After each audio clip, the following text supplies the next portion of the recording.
اعوذ باللہ من الشیطان الرجیم بسم اللہ الرحمن الرحیم۔ آئے فار اسلام دیکھنے اور سننے والے تمام معزز سامعین کو محبتوں بھرا سلام۔ ناظرین، زمزم کی کھدائی سے پہلے عبد المطلب نے دعا مانگی تھی کہ اے اللہ اس کی کھدائی کو مجھ پر آسان کر دے، میں اپنا ایک بیٹا تیرے راستے میں قربان کروں گا۔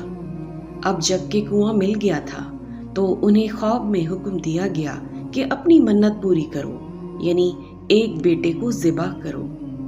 عبد المطلب کو یہ حکم اس وقت دیا گیا جب وہ اپنی منت بھول چکے تھے۔ پہلے خواب میں ان سے کہا گیا کہ منت کو پورا کرو۔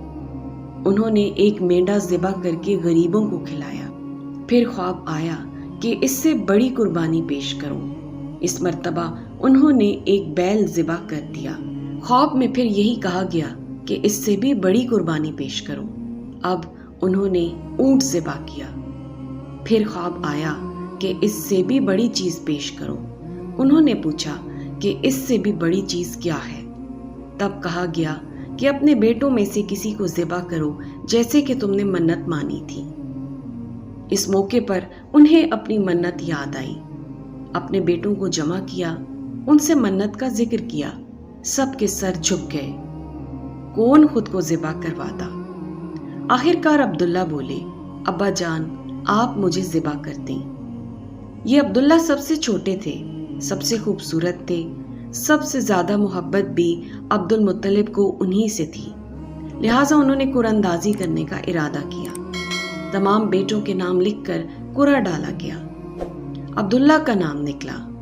اب انہوں نے چھری لی، عبداللہ کو بازو سے پکڑا اور انہیں ذبح کرنے کے لیے نیچے لٹا دیا۔ جو ہی باپ نے بیٹے کو لٹایا، عباس جو کہ عبداللہ کے بھائی تھے ان سے ضبط نہ ہو سکا، فوراً آگے بڑھے اور بھائی کو کھینچ لیا۔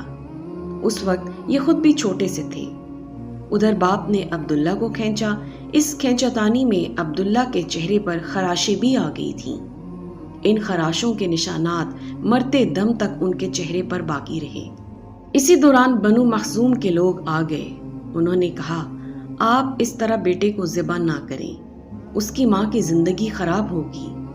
اپنے رب کو راضی کرنے کے لیے بیٹے کا فدیہ دے دیں۔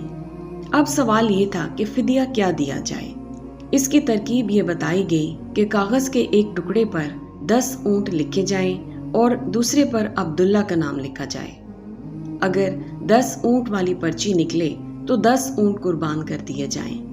اگر عبداللہ والی پرچی نکلے تو 10 اونٹ کا مزید اضافہ کر دیا جائے۔ پھر 20 اونٹ والی پرچی اور عبداللہ کے نام والی پرچی ڈالی جائے۔ اب اگر 20 اونٹ والی پرچی نکلے تو 20 اونٹ قربان کر دیے جائیں، ورنہ 10 اونٹ اور بڑھا دیے جائیں۔ اس طرح 10-10 کر کے اونٹ بڑھاتے جائیں۔ عبد المطلب نے ایسا ہی کیا، 10-10 اونٹ بڑھاتے چلے گئے۔ ہر بار عبداللہ کا نام نکلتا، یہاں تک کہ اونٹوں کی تعداد 100 تک پہنچ گئی۔ تب کہیں جا کر اونٹوں والی پرچی نکلی۔ اس طرح ان کی جان کے بدلے 100 اونٹ قربان کیے گئے۔ عبد المطلب کو اب پورا اطمینان ہو گیا کہ اللہ تعالیٰ نے عبداللہ کے بدلے 100 اونٹوں کی قربانی منظور کر لی ہے۔ انہوں نے کعبے کے پاس 100 اونٹ قربان کیے اور کسی کو کھانے سے نہ روکا۔ سب انسانوں، جانوروں اور پرندوں نے ان سے کھانا کھایا۔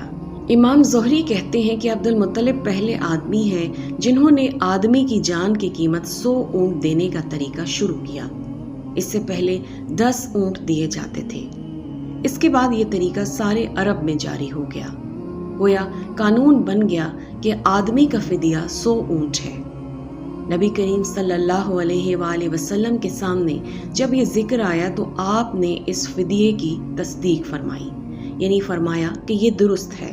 اور اسی بنیاد پر نبی کریم صلی اللہ علیہ وآلہ وسلم فرماتے ہیں، میں 2 ذبیحوں یعنی حضرت اسماعیل علیہ السلام اور حضرت عبداللہ کی اولاد ہوں۔ دوستو، یہ تھی سیرت النبی کے سلسلے کی دوسری ویڈیو۔ آئندہ ویڈیوز میں ہم سیرت النبی کے مزید پہلوؤں کو اجاگر کرنے کی کوشش کریں گے۔ ویڈیو اچھی لگے تو چینل کو سبسکرائب کر دیں، ساتھ ہی بیل آئیکن کو پریس کر دیں تاکہ آنے والی سب ویڈیوز کی نوٹیفیکیشن آپ کو ملتی رہے۔ اگلی ویڈیو تک کے لیے اللہ حافظ۔